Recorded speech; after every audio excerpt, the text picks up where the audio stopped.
Dave Palumbo has decided to actually not wait a second. What the?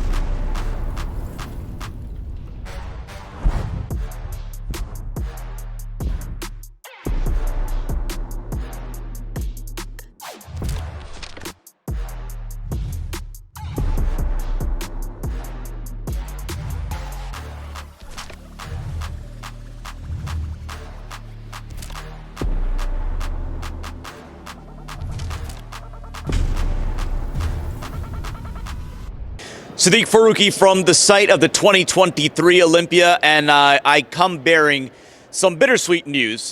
Dave Palumbo has decided to actually not wait a second. What the? Sid, Where did you come from? I'm not going to miss my first Olympia wrap-up of the weekend. Ladies and gentlemen, for the first time since 2018, he is back. Dave Palumbo back at the... Hold on, Sid, can you do me a favor? Yeah. I'm going to step off camera again. Okay. Can you give me an announcement like you did to the guys at the press conference? Announce me. Okay, got it. Ladies and gentlemen, now entering into the camera shot, the founder of RXMuscle. His email is huge285 at AOL.com. The last human being to still have an AOL email address. Ladies and gentlemen, please welcome Dave Palumbo.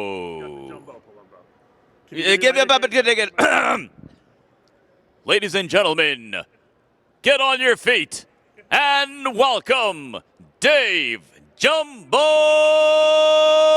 Palumbo. That is an entrance. And I got to tell you, Sid, you did an amazing job announcing those guys. Chris Aceto said he had goosebumps when he heard you interview, even calling the bikini girls out. It was No, let's be very real about something. What you and Chris Aceto had goosebumps about is when I introduced Ron Harris onto the panel. That was pretty good. I was a little taken aback. I think you gave him a little too much gusto. Well, I promised you, right? I Yeah, thought I would yeah. give him the Chris Bumstead treatment. Yes, you did. Ron Harris never got announced like that before. I can guarantee that, and never will again, probably. Poor Ron Harris continuing to catch strays from us. You're good with us, right? Talking about the press conference, they had a good idea, which was potentially my good idea originally. It was your idea, not potentially. Yeah. I said for the last couple of years that they should allow the press to ask questions at the press conference, which is not really a novel idea because that's why it's called a press conference. Right. So they put together a panel, which I was excluded from, by the way, probably for obvious reasons because I would ask actually some interesting questions and no one wanted anything interesting done here. But they put together a nice panel of Phil Heath, Fuad Abiad, Tarek El Gunti, and Linda Murray, and it was a good, and I said Phil Heath and Ron Harris. Okay, so it was acceptable. Okay, and the idea was to ask pertinent questions of the athletes that are going to help sell the Olympia, because that's what the press conference is about: hyping and get people excited about the Olympia. But then what they did was they went and they put too many people up on the stage, including women. That nothing wrong. I love the women, but the women are not what's selling the show. The men's open is what's selling the show. Maybe Chris Bumstead, and so I thought we were going to see like Bumstead, maybe Sean Clarita, who's our 212 champ, and then a bunch of the open men. Yeah, and we didn't see that. We saw very few open men. We saw mostly women up there, and what they did was they asked their questions of the press corps. And then they felt bad that they excluded some people, so then they held another press conference, essentially, and Bob asked every single person on stage, and it went 2.5 hours, which completely defeated the whole idea of what they were trying to do, which was a short, potent press conference. So I was not pleased. I had to actually get up and stand in the back and talk to my good friend Mel Chansey for the last 45 minutes, because I thought it was irrelevant at that point. So good idea to start with, executed poorly. Do you feel as if there are just way too many people and that perhaps this format should go back to maybe being more bodybuilding centric? Obviously, look, this program started with 5 bodybuilders. Nick Walker suffering the injury. He's out. Brandon Curry, obviously, there is still doubt as to whether or not he will compete. But nonetheless, he was supposed to be on that day as he was out. So just the optics of it. You had 3 open class bodybuilders. And, at a certain point, you had 5 bikini girls. You had other divisions way more represented. I think that's the biggest question for the fans. Yeah, the problem is the press conference is not about including everyone. The press conference is about promoting the Olympia, getting people excited about the storylines. We know who's in the Olympia already. The list has been out for months. What happens is when you try to include everyone, you water down the potency of what a press conference is supposed to be, which is really a pep rally, isn't it? Yeah. It's a pep rally. It's a pep rally for the Olympia. You want to ask delving questions. I thought there were some good questions asked. No, of course. Hadi, I thought, was phenomenal. Even though he doesn't speak English, his answers were terrific. Yeah. I thought he was the star of the press conference, to be honest with you. And I think Chris Bumstead, who's the biggest celebrity up there, was also great up there. And like I said, I think the questions were a little, soft, and I think Phil had a really good initial question, and then he asked the same question to like 3 or 4 people, so I thought it kind of watered down the potency of the first question, but I thought that the format was going to work. And then, like I said, they held a whole nother press conference. Oh, look who it is, John Hansen. Wait a second. Hey. All right, so hold on a second. Larry So now Pollock. many of you requested a live after hours of sorts, or at least to have members of the Whack Pack, so we figured why not? You have Larry Pollock What's up, my friend? from After Hours, and then of course John Hansen, who, by the way, obviously you mentioned Getting the closer, guys, absence, so we can get in here. the absence of Nick Walker, and obviously the uncertainty of Brandon Curry. So what we figured is that we need someone to replace, one of those two.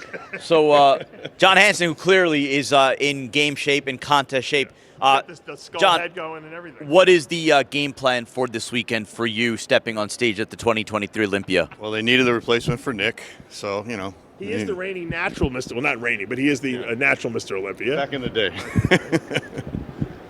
What did you think? I want to know what John thought. let's of get the press John's thoughts on John's pretty honest about these things. Yeah, I kind of agree with Dave. The press conference is designed to promote the Olympia. And, we've never had, I thought it was a great idea from Dave last year, we've never had the press answering questions or asking questions. And that's what the press conference is supposed to be. We should be answering questions from the press, from everybody in the press. So, at least the bodybuilding press. So I think that was a great idea. And if they would have just went with that, like Dave said, if we would have had more open men bodybuilders, that's what was missing. We only had 3, and we needed more. We needed Andrew Jacked up there. Too bad Nick wasn't here. He would have been great in that press conference. Hunter Labrada, yeah, at least the top 6, top 6 guys. And I think that would have made it more exciting. Larry, let's get your opinion. You were there for the press conference. What did you think? Same as John. I was really looking forward to seeing the open class guys. That's who I really wanted to hear from the most. And there was only 3. We had Hadi, we had Samson, and then we had Derek, and that was it. And I know all the people are, excited about their different divisions, bikini, wellness, but I don't think they're excited about it. I think saying the people that are in those divisions are excited. Yeah, those people are. But most of us want to see the open, and maybe classic and 212. So it just got watered down. I think maybe women's bodybuilding should have been there, but when you start getting bikini and this, it was too long. It was way too long. I'm not against. I love the fact that they had the fitness girl get up there and do some. Yeah, that was fun, right? Taylor Learmont. If you're going to do that, then include them. That's Yes, fine. right. If you want to have a couple of the bodybuilder females hit a couple shots, that's fine. But we're not doing a long format interview, which is what it turned into, I think, and that's why you lose people's attention. Sometimes less is better. And I think in this case, it would have been better. And I don't think that the people who are running it were that happy with it. So it's not like I'm the only guy complaining or we're the only guys complaining. Right. I think the people who were running it realized it went too long as well. 2.5 hours. Yeah. Let's get a quick thought from each of you. Obviously, this is Olympia weekend, and despite obviously no Nick Walker and the uncertainty behind Brandon Curry, you are going to either find out whether or not Hadi Choopan is going to repeat, or you're going to have a new Mr. Olympia, John Hansen, for as long as you've been coming here. What excites you most about this upcoming Olympia weekend? Well, definitely the top guys all getting together, and see who's going to come out on top. And I think Samson's going to be good.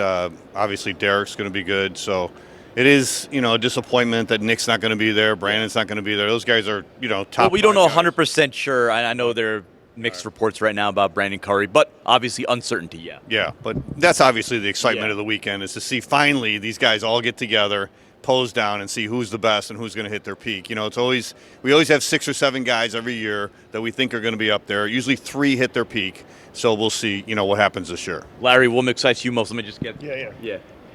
Actually, I wanted to see more people at the press conference that are actually going to compete in the open. I'm looking forward to watching the whole show and seeing who actually comes in at their best. One thing I was watching everybody at the press conference, and this might mean nothing, but Hadi seemed really relaxed, maybe because he doesn't speak English. Samson seemed pretty confident, relaxed. Derek seemed very nervous. I don't know why. Maybe he's just stressed out from being on low carbs and sitting there for 2.5 hours.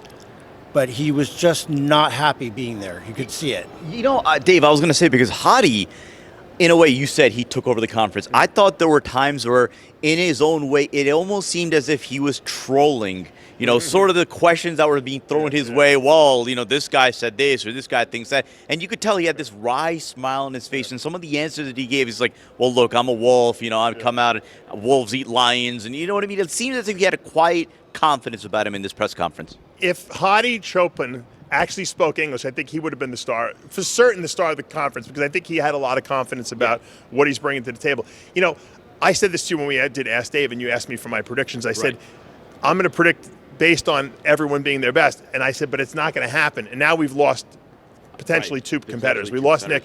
There's no way Brandon will be at his best, even if he makes it to the stage. He's in the hospital right now, all right? So he's not doing what he should be doing, which is eating his food. So potentially those two guys are out. So now we're talking about Derek Lunsford.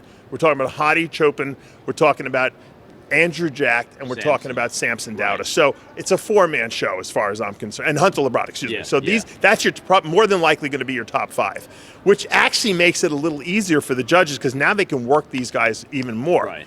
And it, you know, Nick Walker was kind of like the odd man out, and like he doesn't really fit in with everyone else. And now it's going to be big guys versus short guys. So who wins? Labrada's in between.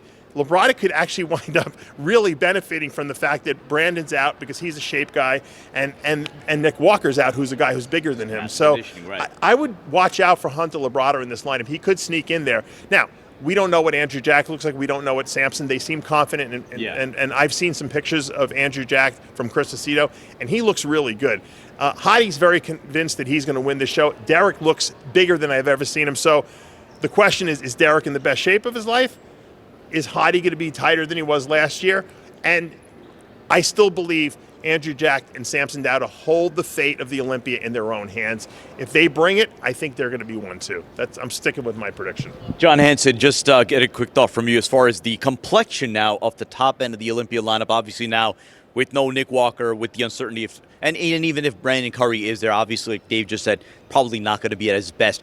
In your opinion, how does it shake things up at the top? Well, I think it creates the opportunity for some other guys to come in and be in that top five. You know, it kind of reminds me, you know, being a historian, I think back to the 81 Olympia when we were missing Frank Zane, Mike Menser, and Boyer Coe. So then it allowed Tom Platz and Danny Padilla and Roy Callender, who had never been in the top five before, they were able to come up. And I think this is going to, especially, I'm excited about seeing Andrew Jack because I love his physique. Yeah. And from what I'm hearing, he's looking awesome, and I expect him to look awesome because he's making great progress from every show. He made great progress from the Olympia to the Arnold, and then hopefully from the Arnold to the Texas show, and hopefully from the Texas show to the Olympia. He's making leaps and bounds every time he's on stage. So now we got a few openings, you know. So I think he could really move up. He could be top 3, you know. So that's exciting. He could win. Yeah. Look, Dave is on record saying that again, assuming everyone comes in on. That this title comes down to between Samson Dowda and Andrew Jack. Larry Pollock, got a quick thought from you. How do you see things playing out? Now, obviously, the changing of the guard, shake up the lineup. How do you see things playing out at the top? So last year, Hadi clearly dominated this show. No one was even close, not even Derek. He just didn't have the density, the fullness, the hardness. Prior to coming here, I actually thought Derek, was improved from the YouTube videos that I've seen. And if he could bring the hardness from the front, that he could push Hadi. After today, I feel like Derek, I don't know if he has confidence in himself right now to beat Hadi. And Hadi seems like he's completely confident in what he's bringing. And they did mention that they both trained together recently in photo shoots, and we saw that. And I would have to say right now I'd have Hottie still staying in where he's at. I know those guys are taller than him and bigger than him, but muscle-wise last year wasn't close. They don't have the density. They don't have the hardness. And I think from the back, they're still not going to be able to beat him. My final prediction, Yeah. while we wrap this up, I'll leave you at this. And new. Nice. That's how it's going to end.